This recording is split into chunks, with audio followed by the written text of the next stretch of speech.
bell tolls. The midnight hour is upon us. It's time once again for two internet strangers to discuss the good and evil of the horror genre.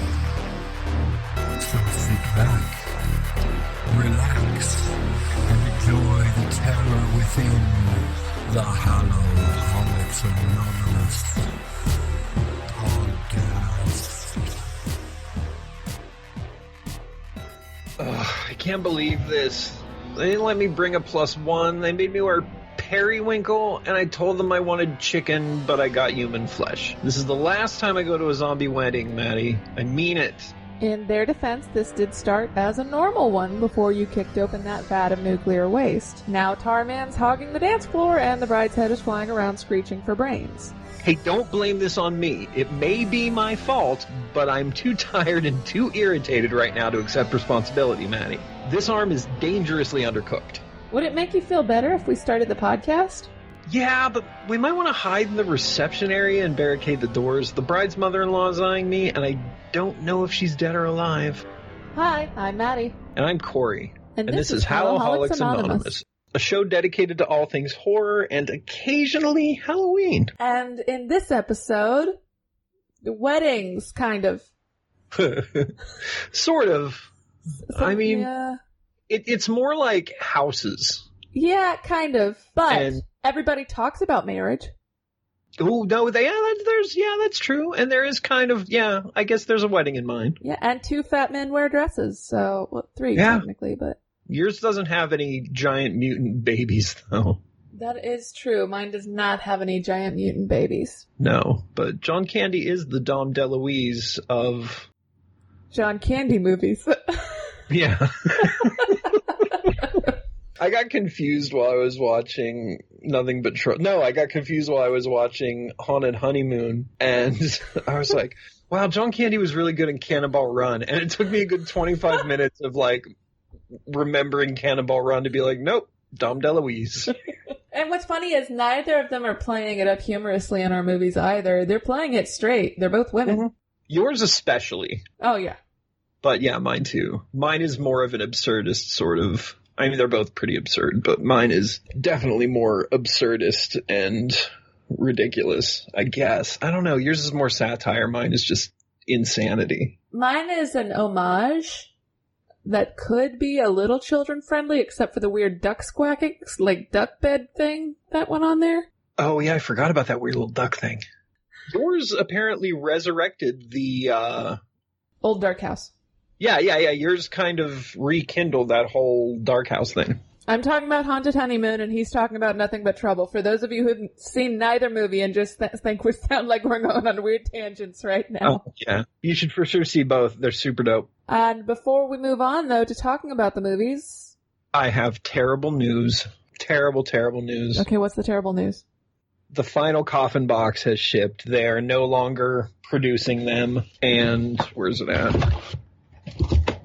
What I love about you is you never have it ready. I know, right? Well, it's because I like to keep everything in the box. And I gotta reach all the way down to the bottom to get this piece of paper. All right. They've done this for a year. And the typical letter, like, it's been a blast, but we're shutting down, and here's why. And they said something, they're having trouble subsidizing shipping, which I get, like, shipping stuff went up and all that stuff. And they didn't feel like the quality of the stuff they could get to us for $20 a month was really going to be sustainable. So that's what they said. I mean, it's just like everything else. Unfortunately, it was a money issue. So I think you got a lot of good out of it, though. I did. I got some cool stuff. I'm happy about it. I got some cool t-shirts. It sort of made me addicted to t-shirts now. I can't stop buying them. But I've been looking for another box since now I have $20 a month. And I was thinking Hunt a Killer, but that seems like too much work.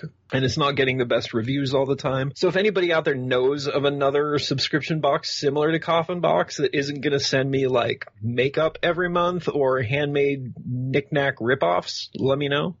You don't want a 3D bat pillow that's been crocheted? No, not at all. And I don't want a Cthulhu beard knit. You know what I mean? Like, I don't want somebody who, like, made that preschool dough into hockey masks and baked it. And I don't care about that stuff. Plus, those all seem to like fail pretty quickly and screw people over. And I trusted Rue Morgue and I trusted Coffin Box, and now it's gone. So I guess I should shut up and just get to it. I think you should. I actually completely forgot about the box part of this. I was just going to go on about how sad I was. So first up, I forget where I usually start. So we're just going to start with the knick-knacky bits. They sent me a set of 6 Hellraiser Lament configuration drink coasters, 2 of each of the famed section. This will all be on the blog, of course. I'll never use them. I'll probably turn them into some kind of wall hanging eventually. They don't feel like, I haven't opened them yet, but they don't feel like they're plastic. You know, I'm going to open them. How's my Foley work tonight, man? You're making me feel like ASMR-wise as if I'm opening the package, and it's so relaxing. Ew, ASMR's gross. You haven't heard the cool ASMRs where he's like breaking apart clay in water with a small pickaxe. I have not. You're right. You know what? There's 6 here, which means I could make my own Lament configuration puzzle box if I wanted to. And That's pretty cool. That's the first thing. And they're not plastic. They're cardboard. So yeah, they're definitely never going to be actual drink coasters because I will ruin that in minutes. On more than one occasion, I have looked for Lament configuration like props and seriously considered paying the ridiculous costs that they ask for. I almost did that too. I collected it wasn't Todd McFarlane. I think it was NECA action figures. I forget. But I bought a whole series that came with one side of a puzzle box and you put it together. So that was cool. But I lost it in the life purge about 10 years ago. All right. Next up, we have a pin.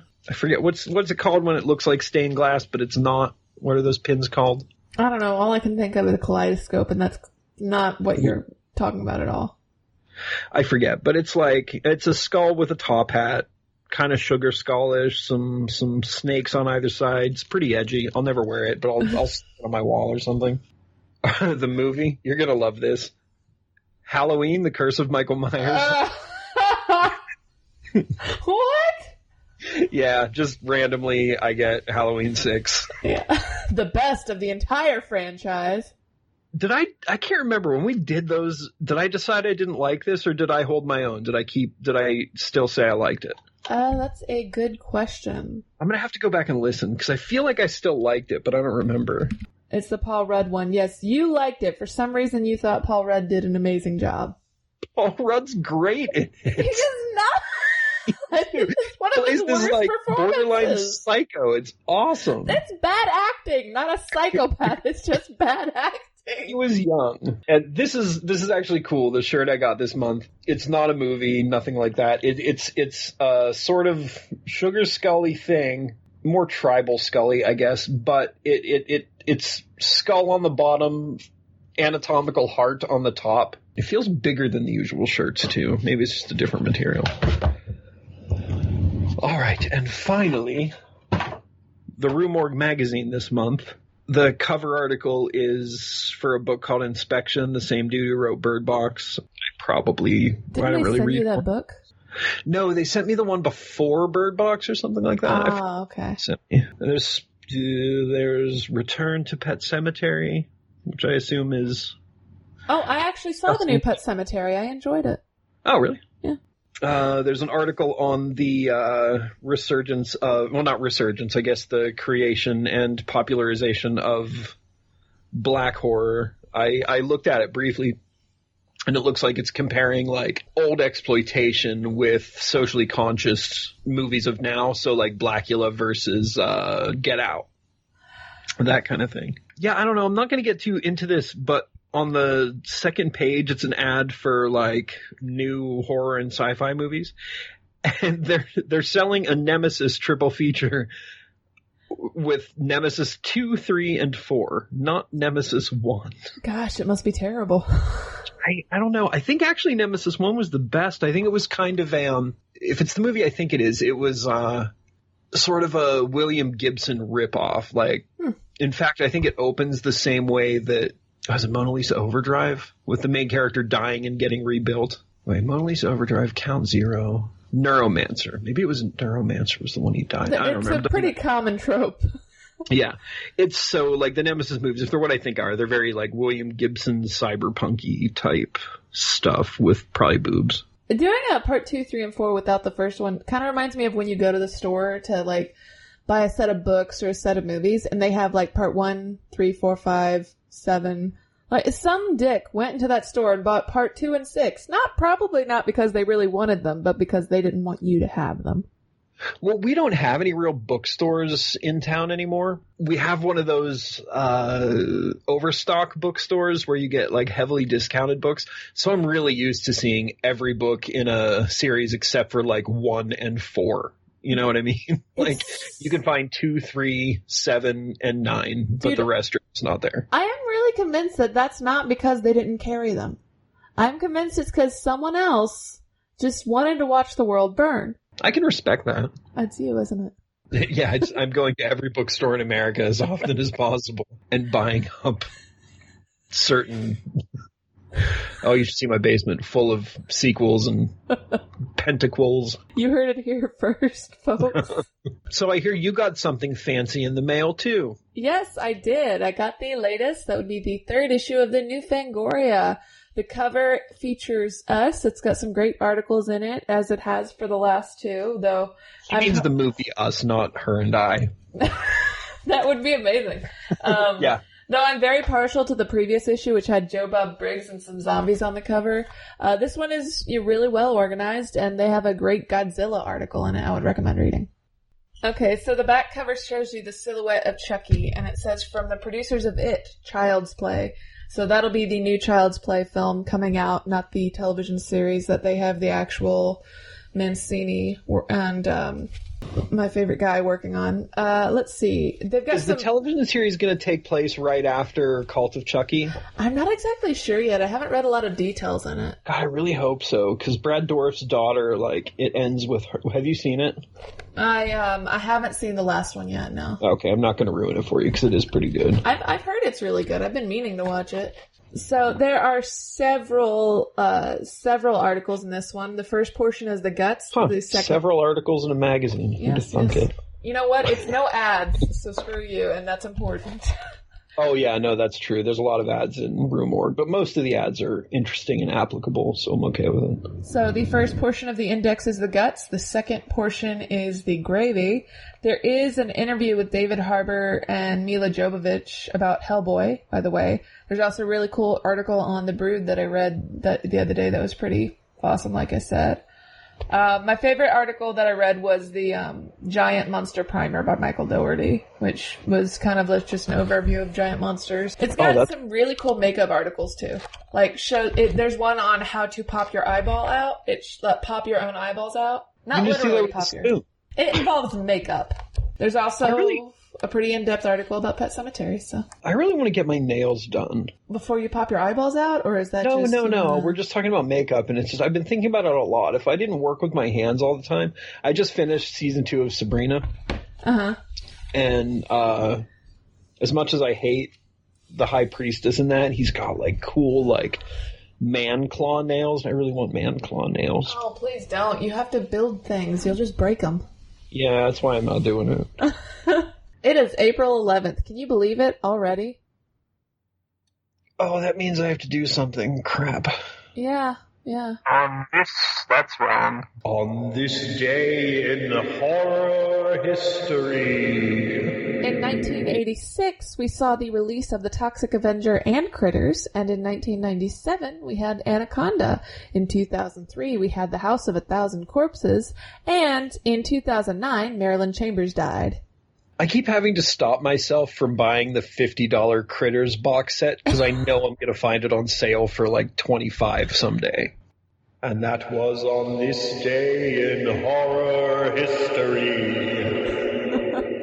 Oh boy, so that's one thing left to do before we talk about our movies. Game that I'm totally prepared for, as always. The game this episode is to create an idea for the worst wedding possible, including the couple, the guests, the theme, and also the proviso that they're all horror film characters. Oh, I was going to say, is it cheating to just outline every wedding I've ever been to ever? You're like, well, this shit happened. Oh, and it was Dracula, I guess. Oh, I hate weddings. So who would be the worst bridezilla first? I feel like Bride of Frankenstein would suck, but I mean, that's number one, a cop-out answer. Number two, like, not because she'd be a bridezilla, just because she'd be so terrified of everything all the time. Mm-hmm. I feel like it would have to be a man-eater. A literal man-eater. Like the girl from Life Force? Yeah, okay, girl from Life Force, perfect bride. She's beautiful on that wedding day. Yeah. Which poor sucker is she getting married to? Does she wear a dress, though? Because she doesn't really wear much in the film. Well, what's the theme for this wedding? Probably Under the Sea. Under the Sea. Because that seems terrible. Yeah, so she'd probably wear a little bit of blue, like some blue starfish pasties or something. Alright, now who's she marrying? Oh, man. Who would she settle for? Or who would put up with that? Who can't she kill? Someone who is capable of defense in strange ways. Now hear me out. Not the character Willard, who has the army of rats. I feel like the rats would really be his true love. But what if it was just Crispin Glover? Just like the actual person? Yes. That might work. Do you think he has an inexhaustible life force for her to feed on when necessary, though? Mm-hmm. And the legs of Frankenfurter.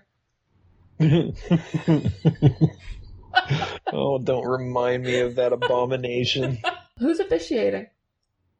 Definitely the tall man. The tall man, I can see that. Yeah. Mm-hmm. Ring bearer. Boy! I was thinking he just started by referring to Crispin Glover as boy. He just refers to everyone as boy. Yeah. Boy! Do you take this man to be...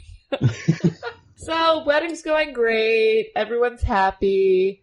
Then the reception happens. Like, what would absolutely just make this wedding miserable? I imagine Crispin Glover invites all his weird art friends, and they don't mix well with alien energy vampires and their friends, so it's kind of awkward. Like it's like a high school dance, only instead of being split by men and women, it's split by like awkward people and magical aliens. I can't help but think that the guy from Bucket of Blood has got to be Crispin's like best man. Which guy from Bucket of Blood? It's been a while. The main character. I'll feel like an idiot as soon as you remind me, I'm sure. Okay, the character's name is Walter. The actor was Dick Miller. Yeah, I think you're right. And all those lame coffee shop beatniks would be there. Oh my gosh, that means we'd get Mr. Flip-Flops or Mr. Sandals would give a speech. Yeah. And everyone would forget what he was even trying to talk about halfway through. A lot of people would die. Oh yeah, no doubt. Maybe even some of the space aliens. If they can die. Can they die? I don't remember the end of Life Force now. It's been a couple years since I've seen it. Coming from us, the world's expert on horror films. Always prepared, always ready. We know all the names. Hey, my shtick is to be unprepared and dumb. I don't think they call that shtick. They call it a disability. How would they wrap up the wedding, and who would make the cake? Oh, the cake would have to be somebody human. It would probably be... The couple from Eating Raoul? Was he in Eating Raoul? Was Crispin Glover in Eating Raoul? No. Oh, we got it. No. It's got to be people that he was in a movie with. Oh, okay. Well, then Michael J. Fox would make the cake. I mean, he could be the mixer. Well, what about Jason? Jason's got to be involved too. Just gonna ignore that? Yes. I'm sorry, Michael J. Fox. That was very mean. I'm sorry, who? Jason. Like Voorhees? Well, yeah. Dude, he was raised in the woods. He can't bake a cake. How do you know? He was raised by his mother. Barely. So wait. Were you being a little bit sexist there? Assuming his mother was an avid baker? No, but wasn't she the chef at the camp? Doesn't mean have you ever had camp food? Every camp has cakes. Bake. Yeah, they're probably really bad. Look, did they have anything else to do besides kill campers? Maybe, once in a while, they baked a cake. I don't have any good argument for that. I have to let you have that. You make a very valid point there. Winter is long and cold. What else are you going to do when you live in a cabin and probably don't have TV? You're going to bake a cake. That's why his teeth are so messed up. It's not that fucking cake. Yeah.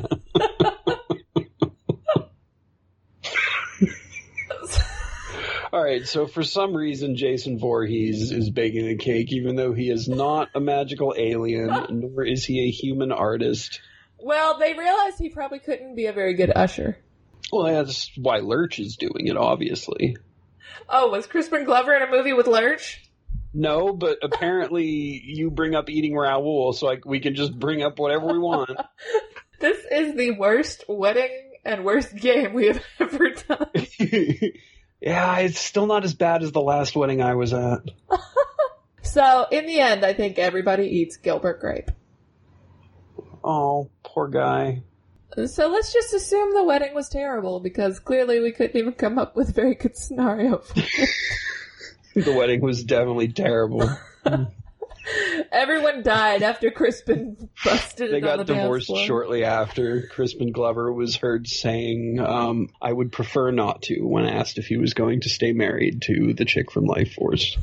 Also, if you've learned anything from this game, it's that you should go watch Bartleby. It's really good. Crispin Glover's awesome in it.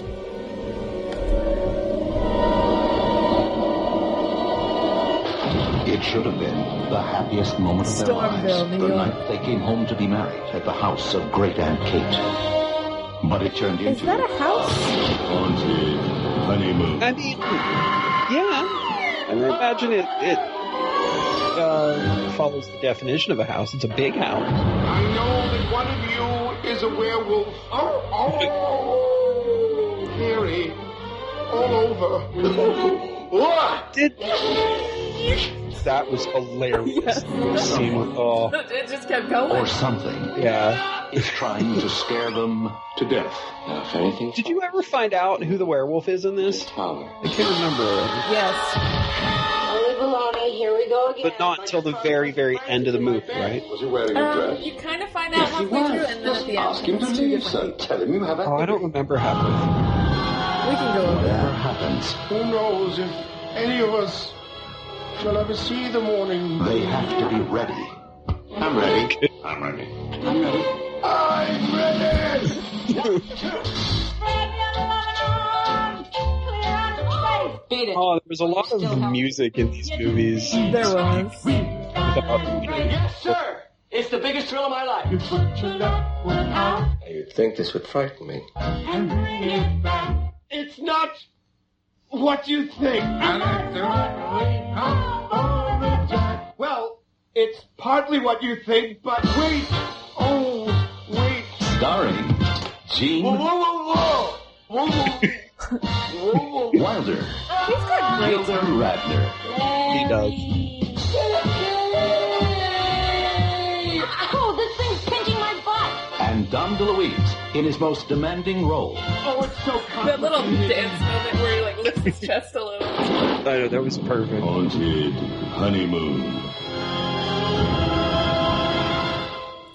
In an old dark house, there's no denying that something sinister is afoot when a wealthy woman deeds her fortune to her famous radio star nephew, while a man in a dress, a different man in a dress, lies dead in the next room. The nephew, meanwhile, is stricken by a sudden paralyzing fear of thunder, and returns to his ancestral home for a bit of therapy. Little does he know his eccentric Aunt Kate's fears of werewolves might just have some substance to them. I didn't get that it was thunder. I knew thunder triggered it, but I thought there was some sort of tragedy it was going to... Well, no, it did.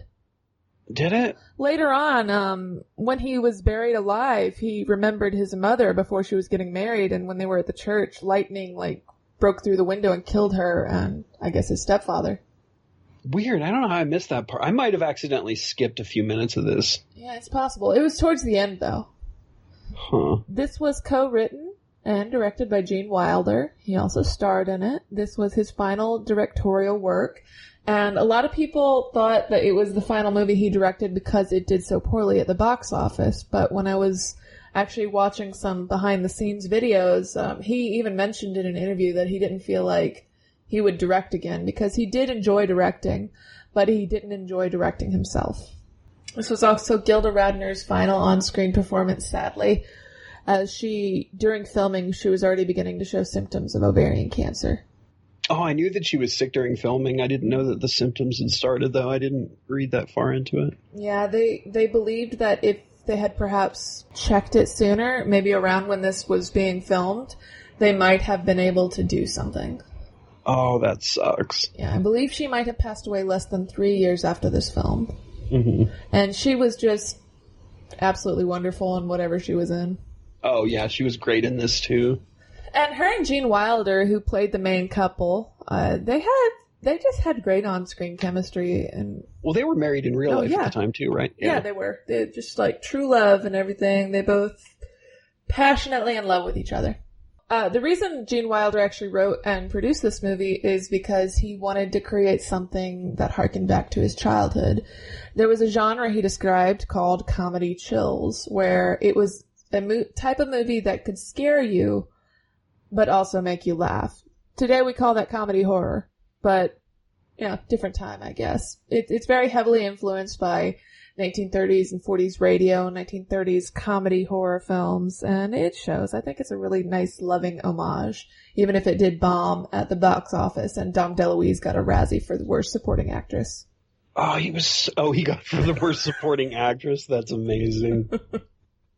Oh, I thought everything about this movie was great. I was really surprised to read that it bombed, especially considering the legacy it kind of left behind.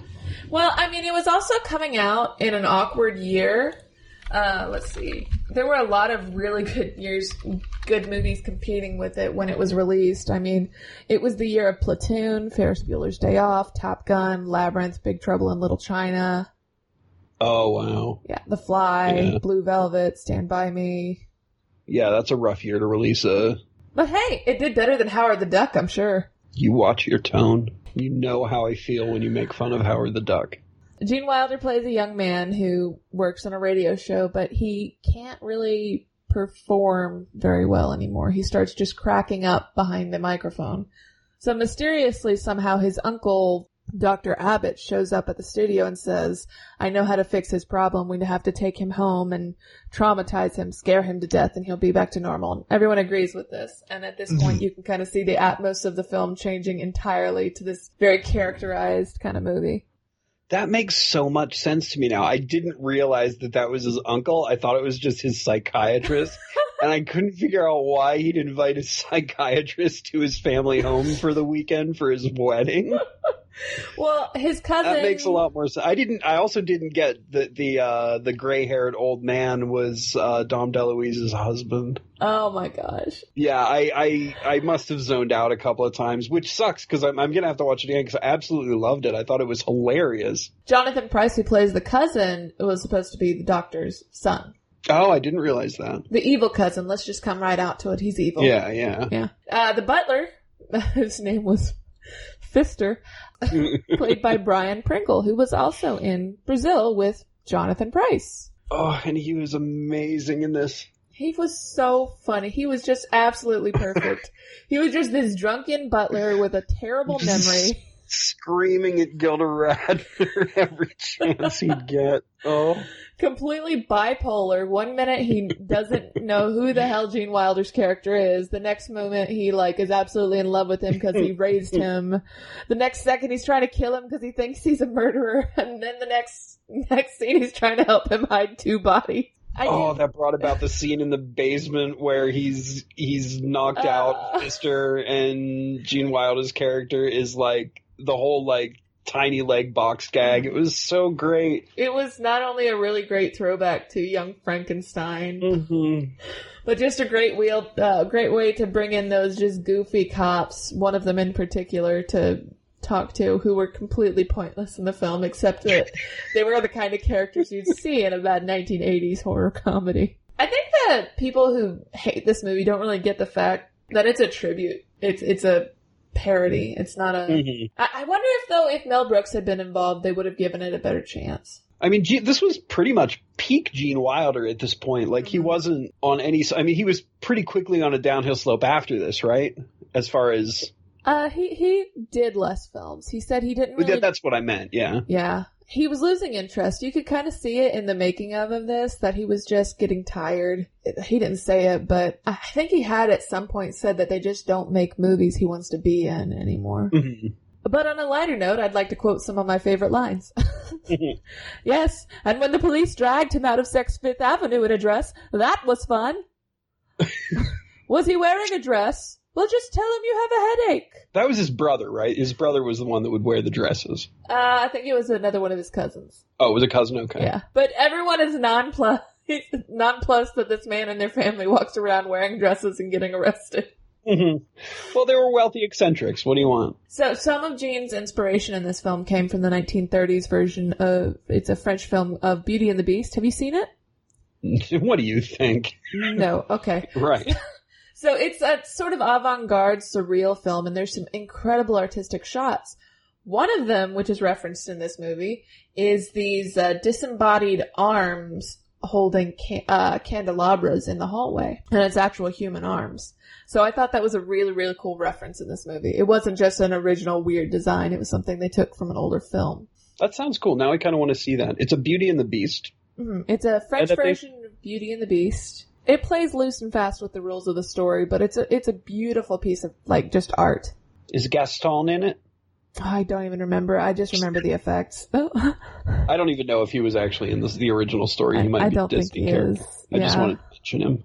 Yeah, the original story doesn't really focus much on the village. Now, the people who made this movie, cast and crew, actually loved it. They had so much fun making it and enjoying each other's company that when a shot was done for the day, they would just kind of still hang out on set. No one ever really wanted to go back to their trailer at any point. They just wanted to talk and have fun. And apparently, behind the scenes, Dom DeLuise was always entertaining everybody, too. Oh, I'm sure he was. You always see, we were talking about Cannonball Run before we started recording, mm-hmm. or my lack of understanding of who is in Cannonball Run, I guess, but that's beside the point. Cannonball Run did that 80s thing where they showed outtakes, mm-hmm. At the end during the credits, and it was always Dom DeLuise just cracking Burt Reynolds up or doing something ridiculous. Dude seemed like he must have been a blast to be around at all times. Really? Like he was obviously the center of every room he was ever in.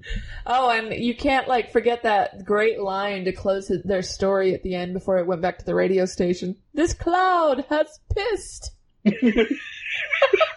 I can't believe that made me laugh as hard now as it did when I saw it. Because when you're watching it, you don't realize it's all a frame story. Oh my God. That long pause. Mm-hmm. As he kind of registers what they said. And when they're walking away and he's still saying, I said pissed on the air. It was so, he wasn't even acting there. That's anytime I've ever seen an outtake of that man, that is how he has acted. Not acted, that's how he is, It was so funny. We do have to talk about the werewolf a little. I don't fully understand the whole I must have missed the werewolf's unmasking. Okay, so behind the scenes, the werewolf is smoking halfway through the movie and hiding and talking to a guy in the shadows. And he's basically trying to convince him that he wants to be paid more and he's supposed to kill Jean. From what I can which tell. Was the evil cousin, right? Yeah, the evil cousin is the dark guy in the shadows, played by Jonathan Pryce, which, let's be frank, if you're watching this movie, who's going to be the villain? Jonathan Pryce. Yeah. And he's like, well, I want more money, blah, blah, blah. I'm not going to do this. I'm not going to do your dirty work, blah, blah. And then he stabs him and takes the mask. And it's just some guy, a character you never knew. Oh, okay. And then Jonathan Pryce puts the mask on. Oh, I must have. I remember the werewolf getting stabbed now, but I didn't remember him putting the mask on. Oh, and I love that bass moment. That cost me $5,000. There are only 3 like it in the world. 2. No! The comedy in this movie is delivered so perfectly, too. It's just all so mad. This is the exact kind of comedy I love. It's just understated ridiculousness. I mean, I also like way overstated ridiculousness, but there's something about everybody treating such ridiculous crap like it just happens all the time to them. And this is how this movie handled it. I loved it so much. This is the comedy of adults who know they're funny, not teenagers trying to be funny. Not even just that they know they're funny, but they know they're funny with each other too, and they're confident about that, and they all trust each other. If you've seen this before and it's been a long time and for some reason you hated it, you really just need to go home, try to watch it again and just sit and watch it. I don't think when it was on regular TV it did a much justice with the constant commercials. It kind of throws off the long build, I think, because it is still a mystery, but really, if you don't like this, please give it another chance. Haunted Honeymoon is a wonderful film. Is there another movie about a haunted honeymoon or a haunted wedding, but Jeff Goldblum's in it, but it also has a bunch of actors from that time?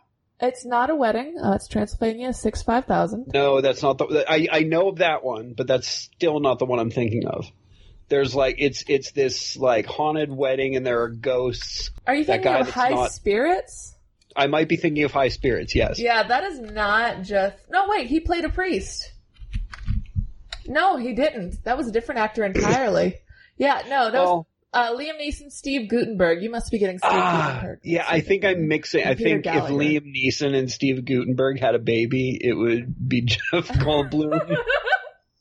I love High Spirits. It's a wonderful movie. In fact, I need to watch that again. I actually do love it more than Haunted Honeymoon, but still, I love Haunted Honeymoon. You know, John Candy was just absolutely fantastic as a man and a woman. If anyone had remade Glenn or Glenda, I would have cast John Candy. Sure. Mm. Is there anything else you'd like to say about Haunted Honeymoon before my awkward transition? No, I don't think so. I think we got through pretty much all of it. It's just such a fantastic movie. Like, please give it a chance. Like, don't let the world... But give both of our movies a chance. Like, don't let the world tell you these are bad movies. They're not. They're great. Besides, like, how can you honestly believe a movie with Jonathan Pryce, Dom DeLuise, not John Candy, which I keep getting mixed up. Okay, Jonathan Pryce, Dom DeLuise, Gene Wilder, Gilda Radner, and then several other actors like the one who played the uncle, who was also in Pieces and Dune. How can you not believe that movie would be incredible? Much like this next one. Terrible things. Chevy Chase. Give me the keys, Mike.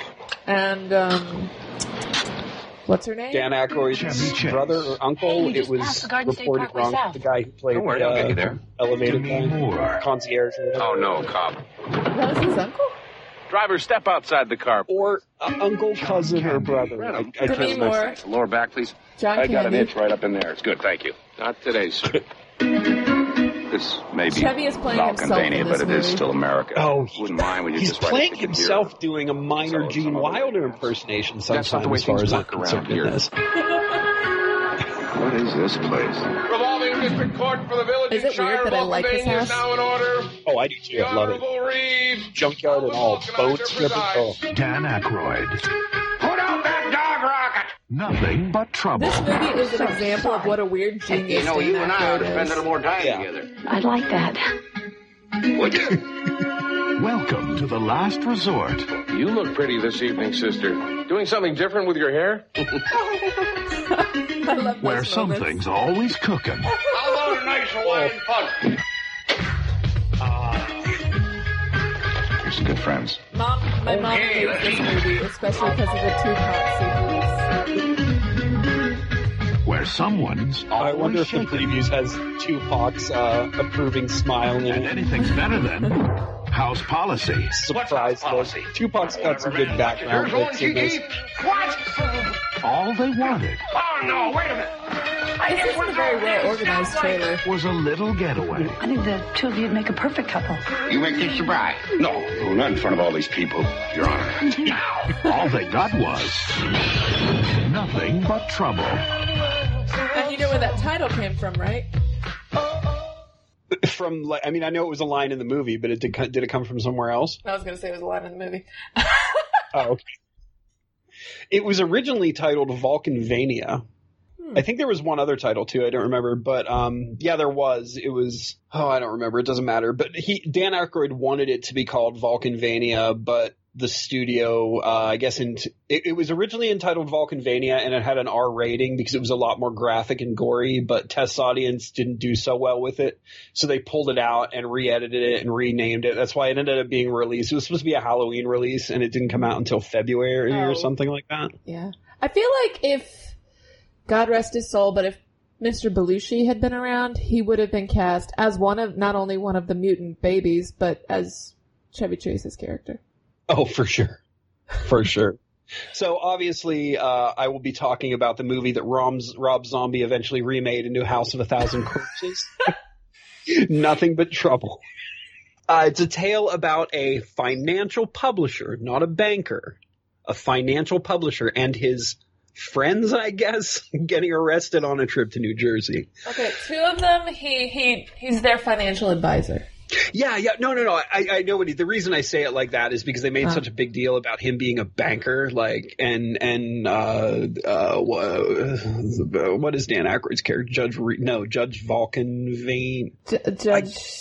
Judge Vulcan Vane or something like that. Well, he's named after the town, if I remember. The Reeves, I think he calls him the Reeves. No, the Reeve is the place. He does call him the Reeve.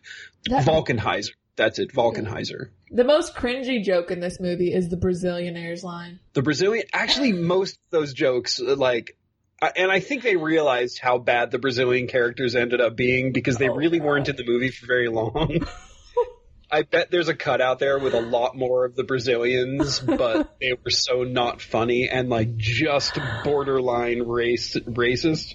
Yeah. Enough to, like, not make it into the final cut. Chevy Chase is annoyed by them, Demi Moore is annoyed by them, and I'm annoyed by them. God, apparently Chevy Chase was annoyed by everybody. I'm going completely out of order at this point, but Chevy Chase was apparently being Chevy Chase during the production of this movie, and he was just being an asshole the whole time. So he was so bad that apparently one of the crew members threatened to drop a brick on him if he didn't start treating Dan Aykroyd better. And Dan Aykroyd was his friend. The whole reason Chevy Chase did this movie was because him and Dan Aykroyd were friends. And that's how crappy he treated him. Like, I can't imagine how he treated everyone else. Like, apparently he would do things like speak up for Demi Moore's skimpy clothes when she was just kind of like, I mean, obviously Demi Moore was like a superstar at this point. Like, this is a peak of her career. This is actually like right when it started to like downturn, which is what happened with a lot of people in this movie. I would just, it's hard to look at this movie and think that's G.I. Jane. Yeah, it's pretty crazy. Yeah. Also, but I think part of the reason that Chevy became such a jerk over the years, it must have been that after he tried to get clean, like, he had burned out all his good parts. Oh, that's very possible. That is very possible.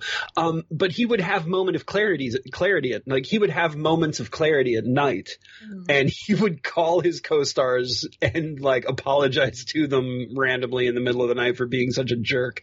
Apparently, it had a lot to do with he has said that it had a lot to do with what he was going through at the time, whether that's sobering up or whatever it was. I didn't really read into it. I'd like to believe that there's a good side of Chevy that it takes a lot to get to know. I'm sure there is. I mean, you can say that about just about anybody, though. Otherwise, Dan Aykroyd would have said, I can replace you. True. All right, so yeah, Chevy Chase as Chris Thorne meets Demi Moore in an elevator. She's some kind of real estate attorney. Lawyer. Yeah, she's a lawyer. She sees a file Chris is carrying around with her recently ex-boyfriend's name on it. He's some kind of land developer, I guess. Mm-hmm. And he made some kind of deal without including her that she was involved in because she was his lawyer and was also dating him. But I think she must have gotten fired after he broke it off. A lot of this is me speculating, though, because I don't understand business and none of this matters anyways, because the entire first part of this movie is just useless background to get to the true insanity that is the Vulcanvanian mansion and what goes on therein. And besides, like, I understand that Demi Moore is beautiful, but she took his file and did not give it back. Well, yeah, but she traded a espresso maker and a bag of shit for it. Oh, that's true. Well, that completely negates any argument I could make. One of Chevy's, like, I mean, say what you will about Chevy Chase in this movie. He does come off as boring. Or bored. He comes off as bored a lot, but I think it works really well for his character, especially with lines like these. She's leaving the elevator. He's like, thank you for the espresso maker and the bag of shit. I'd like to think his character, like, because the rest of the story takes place over the course of, 2 days, I'd like to think that he just has the world's, like, worst hangover. Yeah, that's a good way to think of it, because he was really hungover that morning. Mm-hmm. So yeah, she's pissed and she wants to go confront her ex-boyfriend in Jersey or something. She convinces Chris to drive her and a random Brazilian couple that Chris is advising decide to come along. The Brazilianaires. The Brazilianaires. Sorry, yeah, the best joke in the movie. They get a cop's attention. They don't get pulled over, but they get a cop's attention for running a stop sign in some super shady town that is, like, this whole area is based on Centralia, PA, which is about 3 hours away from me. Mm-hmm. It's a town everybody knows about. It's a town that Silent Hill was based on. There's been a mine fire burning since 62 or 64 or something. Mm-hmm. There's only like 5 people in a Catholic church there now. And they had to make an agreement that they wouldn't deed the land or their property to any of their relatives when they died. Right. When they die, the land gets reverted by eminent domain back to the government. Mm-hmm. And the fire's supposed to be burning for another 250 years. Point is, there's a mine fire underneath this town. So they get the cops' attention and end up leading him on a high-speed chase, because a big point of the beginning of this movie is that Chevy Chase's character has a really nice BMW. Mm-hmm. So, of course, we've got to show off the I don't remember what it's called, but the GPS in that BMW was actually a real thing. That was real. Yeah, talk about old tech. Yeah, this taught me the definition of dead reckoning. The definition of the term dead reckoning is it's something like that program uses dead reckoning, which is estimates based on speed and time and location to show you where you are on this GPS map. I didn't know that before. But yeah, so they go on this high-speed chase and end up getting cornered by a second cop. And for some reason, played by John Candy, not in drag. We'll get to him in drag later. So for some reason, he's like, well, forget about the high-speed chase and the speeding as long as you come answer for this running a stop sign. It's so ridiculous. Well, he's a good cop. Yeah, but he still knows what's going to happen. Yeah, he does, but he still gets offended. Good point. So they head off to the Valkenvania courthouse, which happens to be the home of the judge, who also pretty much, I think, owns the entire town and has for a very long time. Mm-hmm. He lives in a scrapyard and has a giant death machine called the Bone Stripper, which is so exactly the type of thing I wish I had in my yard. It looks like one of those fun NASCAR, or not NASCAR, but race car games that you'd like build the track around and you have this big monster in the middle. And it's got its own theme song. Mm-hmm. It's bad metal theme song. I love it. So from this point on, the movie descends into beautiful madness. We get Dan Aykroyd playing an ancient judge that occasionally has a dick for a nose. Did you catch that? Yeah, it's whenever Chevy is looking at him. Oh, is it? I thought it was more random than that. I noticed it when he was eating the sausage, and I noticed it one other time. Yeah, that's when it became a dick. That was the first time it became a penis. Which is a sentence I didn't think I was ever going to say. And anytime I think that Chevy Chase was in the scene, because I was paying attention to the nose, if anytime it's like Chevy Chase's point of view or he's in the scene, it turns into a penis again.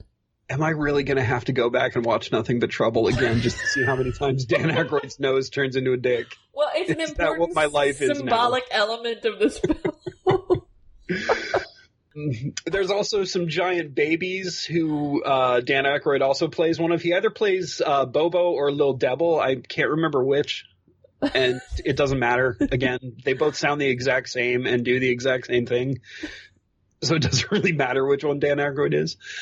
He apparently hated this because he was playing 2 characters in heavily prosthetic makeup while directing as well, which would have driven me crazy, let alone Chevy Chase driving everybody nuts as well. Mm-hmm. I imagine this was a really stressful role. And this is just one of the many things it has in common with Haunted Honeymoon, because this was the last movie Dan Aykroyd directed. Just like Gene Wilder, he starred in it. Did Gene Wilder write? He did, yes. At least he co-wrote it, I think. Okay. Yeah, Dan Aykroyd wrote this too, partially because of some experience he had getting pulled over and going to night court in some small town Pennsylvania court. I didn't even know that was a real thing. Have you ever heard of the show Night Court?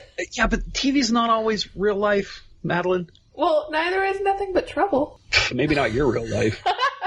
It really bugged me that the judge thought that his Coke bonds were worthless and that Chevy didn't immediately tell him, holy hell, he's a millionaire. Wait, were they worth something? Did you catch something I didn't? Those bonds were Coca-Cola Company bonds from its first inception. The United Coke Company, Coca-Cola. I think no. I think that the Coke, I think it had to do with coal. No, United Coke. This is something I'm going to have to go back. But the way I read it was like he had all these useless things because like the United Coke Company, like that's another name for coal, isn't it? United Coke Company is Coca-Cola. It's what it's called. Huh, I didn't realize that. I'm not at all arguing. You're probably right. I didn't catch that. Did you consider what a cool prequel would be for this movie? Like sort of a Western, maybe? Well, like the judge's backstory. He got an engineering degree, and then he went and fought in World War I, and then he lost his, like, nose and his leg. I mean, first of all, like, if you look at the house, all the inventions, the judge built those because he's an engineer. He must have been the most brilliant engineer in history prior to World War I, because there's no way they would have invented stuff like that before. Yeah, I don't know if he was the builder. I think he was more the designer, and actually Lil Devil and Bobo were the builders. Yes. I think he taught Lil Devil and Bobo what he knew, and because they weren't allowed in the house, they were just out forging and building for the judge. And that would be a cool prequel, too. Yeah, I could get down with that. You're right. Yeah. We just call it Bone Stripper. And did you notice? That sounds kind of porny. Did you notice, too, the portrait of the old woman is also Joan Candy? I did notice that. I absolutely love that. I just love the whole set design for this film. Mm-hmm. Yeah, the set design. This movie went $5 million over budget, and it didn't make anything either. It's estimated that this cost like $40 million to make, and I think it made like 8.5 back. It did terribly. I'm sure in the cult market, it's made that back finally. Oh, I'm sure. But so yeah, $5 million over budget, and I think a lot of it has to do with the fact that Dan Aykroyd pretty much let everybody do whatever that he wanted. And this is great. I'm not complaining about this because I think this movie is very well directed, even though he did this. He let crew members have their say in things. He let actors improv as much as they wanted to, which I think failed with jokes like Brazilianaire. And pretty much anything the Brazilians said at all, who oddly enough spent a lot of time together to prepare for the role. They like put the work in. Too bad I hated them. I couldn't. I know they were brother and sister, but I don't know. Well, she ends up marrying male John Candy at the end, becoming his lover, but still, I don't know. Good point. So, all these different ideas coming at Dan Aykroyd all the time and him approving and disapproving. I have a feeling like things like Bone Stripper weren't totally his idea. Like that probably came from like some random crew members and stuff. But it worked out so well. And the stars kind of aligned to allow this stuff to happen as well, because Bonfire of the Vanities was filming at the same time. And apparently that was like this level of nightmare that the studios just couldn't even deal with. So a lot of what was happening on the set of Nothing But Trouble and the budget problems were getting overlooked because they were dealing with Tom Hanks and Bonfire of the Vanities, which I think is really interesting, that basically this flop allowed this flop to happen. You know what I mean? It doesn't seem like Demi Moore had much of a part, you know? It seemed like she was trying really too hard in the scene she was in. Yeah. Except for the scenes with Bobo and Lil Devil. That was charming. I thought she was hilarious in those scenes because she was just using their voice and mannerism to like, oh, Lil Devil. Talking to them like they were little kids, yeah. Yeah. We'll talk exactly like they were talking. I thought that was pretty neat. That was probably her best scene in the movie, but I found her annoying otherwise. And I'm sorry, Chevy. I love you. But there's no way he would have just seduced her by looking at her. He was a dick to her the whole movie. Mm-hmm. Yeah, he was a dick to everybody. I do love the way he played that role, though. He played it well, yeah. There were no redeeming qualities about him as a hero. No, there really weren't. It's sort of the opposite of a hero's journey. Mm-hmm.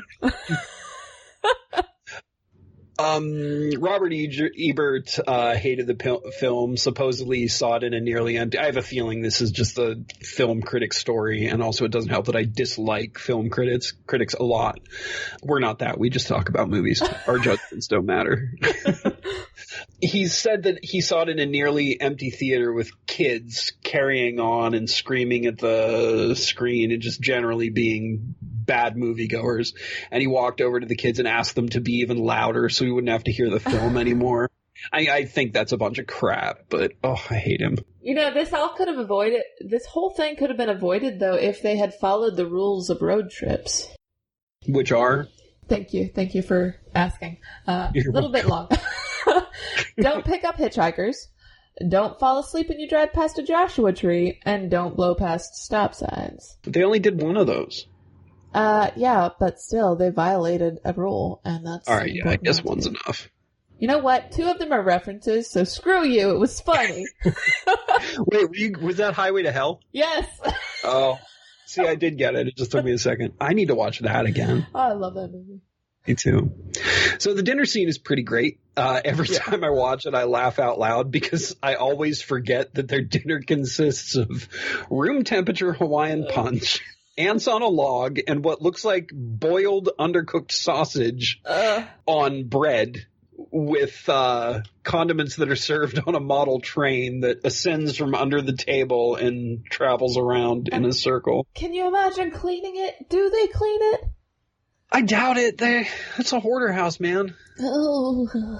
Just keep filling that stuff up and scooping the film off the top. I know it's a little moment, but when John Candy, female John Candy, keeps trying to reach for the train and is just too slow. Yeah, that's pretty great. The whole dinner scene is so funny, but that's one of the more understated. Like, you can almost miss that if you don't notice it. It's so good. So eventually they all escape. Oh, you know what? Before we get to this part, I guess we should talk about my movie also has a musical interlude. We get... Both of us have really out-of-place musical interludes. Yeah, I think yours makes more sense because who Gene Wilder and Gilda Radner are. You know what I mean? Yeah, and Dom DeLuise. And who Dom DeLuise is. Yeah, I almost said John Candy. We can never do another John Candy, Dom DeLuise in the same episode show again. Are you challenging me? Because I will figure it out.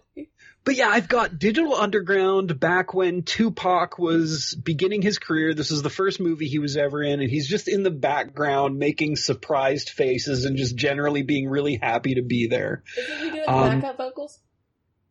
Yeah, he did backup vocals. I think he was considered a dancer as well for them. I'm not really up on my Tupac trivia, though, believe it or not. Hell, neither am I, but I think Digital Underground, some of their songs were good.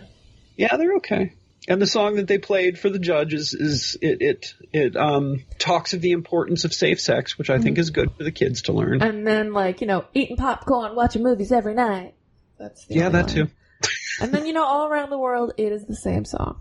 It is. Have you ever seen the video for this? No, I haven't. You should watch the video because it's Dan Aykroyd. I can't remember if Chevy Chase is in it as well. I don't think so. But Dan Aykroyd is dressed up like a gangsta, dancing and maybe mouthing the lyrics. Tupac is dressed in this African dashiki outfit. It's very much like somebody didn't understand the tone of the song. Somebody was trying to make something so inclusive that it ended up being super racist, that kind of thing. It's cringy. You should definitely check it out at some point. So yeah, Digital Underground sings their way out of a ticket, but the Baldwin that nobody knows about. It's funny because when that scene started, I was like, "That's one of the Baldwins, right?" Yeah, that's the Baldwin that was in Vampires. I think he's dead. Daniel Baldwin. Wait, is Daniel Baldwin dead? Let me check. No, he's credited as dealer number 2. Oh no, he's not dead. I was about to say, I love Vampires. That's probably the only movie he's good in. It's a great movie. Yeah. That's a good movie. Oh, no, it's not a good movie. Let's be honest. It's a terrible movie, but the first half is great. I love it. The second one's terrible. The second one's got Bon Jovi in it. So yeah, they're, the Baldwin, Daniel Baldwin, he's credited as Dealer 1. Everybody in that group is dead. Let me look at this again. It's like Dealer 1, Dealer 2, Dealer 1's girlfriend, Dealer 2's girlfriend. They don't even get names. So, they come in all wasted and high. And they're the ones that end up going through the Bone Stripper, which is this giant machine that is like a... It's like a theme park ride. Yeah. It's like a roller coaster meat grinder that spits all the bones out at this target on a wall, and there's this giant pile. It's so cool. I don't know what else to say. I just love that thing. It's so hard to explain. You just have to see the beauty of the bone stripper. So eventually they all escape, but Thorne and Diane end up going back with a SWAT team and some other cops from the next town over. Of course, they don't plan on doing anything because these cops all know the judge and they love the way he takes care of the law without concern for consequences. Then all of a sudden the mine fire explodes, destroying the entire town. Thorne and Diane escape again, only to find out later that the judge has survived and plans to move in with his son-in-law, Thorne, in New York. And this is where I hate Looney Tunes. Yeah, the movie ends on a really bad cartoon gag where Chase screams and jumps through a wall to get away, leaving a person-shaped hole. It's super dumb, and apparently it exists because they couldn't figure out how to properly end the movie, so they just did that, and nobody was really happy with it. But I'll let it slide. I love the rest of the movie. It would have been funnier if they did no, and then zoomed in on him with a dramatic sound. No, and then one more zoom. No! I agree. Yeah. But no, I don't know why this movie gets so much hate. I think it's because it's ridiculous. It is. It's ridiculous, but it's super funny. I'm not even sure. Maybe it's not as hated as I think it is. Some people watch a ridiculous movie and all they see is that it's ridiculous and they don't realize that that's what it's trying to be, and they don't appreciate that. Yeah. Either that or we like really bad movies. But yeah, maybe. The internet seems to hate it, but everybody I talk to likes it, so I don't know. Well, I know my mom hates it. Does she really? Yeah, she hates this movie. Hi, Mom. Hi, Maddie's mom. Well, if you're not Maddie's mom, I think you should give it a chance regardless, because there's way more good than bad here. It was kind of a cursed movie, too. This pretty much was the last, with the exception of John Candy. John Candy did Cool Runnings, and he did Canadian Bacon before he died. He did some other good stuff in there. But this was pretty much it for Dan Aykroyd. He did the Coneheads, and that flopped, and then just voiced a bunch of Ghostbusters cartoons. Yeah, I might have do too, but it didn't do very well. But now he has a flourishing vodka company. Chase did, he had a little success with Vegas Vacation, and of course Community later on, but his career was never quite the same. Demi Moore didn't seem to do a whole lot after this either, to be honest. Yeah, box office poison. Yeah, I guess. For some reason, people will, or producers, I guess, will look at a film and look how bad it was and think people are always going to associate these actors with this bad movie, even if they've done several dozen other really good movies. And it just spirals from there, and it's unfortunate. Because they don't suddenly lose their ability to act because they're in one bad movie. Right. And Demi Moore did a series of bad music. She did Striptease after this. Yeah, well, Demi Moore, I don't know. Yeah, but who knows? Maybe the new Ghostbusters will be great. Dan Aykroyd will have a beautiful Twilight career in film. They just came out with a new Ghostbusters movie, and it was terrible. Yeah, you didn't see the teaser trailer for the new one? They're making one with as much as the original cast as they can. Oh. It's probably going to be a passing of the torch kind of thing, but they're rebooting it again. Oh, well, they're not they're making a third Ghostbusters as opposed to continuing the reboot. That's probably for the best. Yeah, the preview is really great. It's this long shot of the barn, or of a barn, and this sort of that pre-ghost music that, I can't do it because my voice sucks. And then it gets closer to the barn and it opens up and a tarp blows off the Ecto-1. Oh, it was so hyped. That does sound pretty awesome. Yeah, I'm pretty stoked for it. It's going to be a minute, but I think it's going to be good. If you would like to check out our blog, you can find us at Hallow-Holic.blogspot.com or Hallow-Holic.wordpress.com. You can also reach us on Twitter at Nowhere23 or search for Hallow-Holics. And please do, because all of a sudden we've gotten a spike in listeners out of nowhere. I think maybe it's because Don Coscarelli was briefly following us, or maybe he liked a tweet. I can't remember because I can't find anything about it now. I might have dreamt it. I think it was the Corey Haim and Corey Feldman magic, but we'll have to agree to disagree. Yeah. Basically, we want somebody to tell us why people are listening to our show so we can continue to do things right. Exactly. And also keep listening, please. Yes, please keep listening. You can email us at hallowholics@outlook.com. The gentleman who is about to cut one of my toes off if I stop talking wants me to tell you that we've been wrong about Podpedia all this time. What? Do not go to Podpedia.org. You have to Google it or you can't get there because Maddie says there's something weird about the link. because it's a wiki link. Search for HHA. That's our portal, Hallow-Holics Anonymous. Read all the work Maddie did. She's done a lot of work. I'm not even being forced to say this part. Go see all the work that she's done. It's finally up to date. I have all the episodes. I even built a movie list, guys, so that you can find every movie we've talked about, and it'll link you directly to whatever episode it was in. And she's separated by decades. Like, she's not playing around, guys. Well, I gotta put this cataloging and classification library science degree to good use. So. Oh, it sounds like the wedding guests are getting ready for the final dance. They do that at weddings, right? Final dance. Oh, yes. Yeah. Oh, I don't know if I can be involved. I don't feel so good. I ate all that arm. I think I was drinking blood and not wine. You do that every night. The thing is, this is a wedding. I have a fever. Okay. Can we just go home? What if instead I just shot you in the head? Just to... Oh. I think that's what I'm gonna do. All right.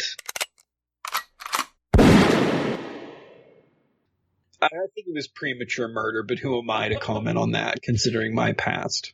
Yeah, see, you were supposed to be dead now, so I think there's definitely something wrong with you. Mm-hmm.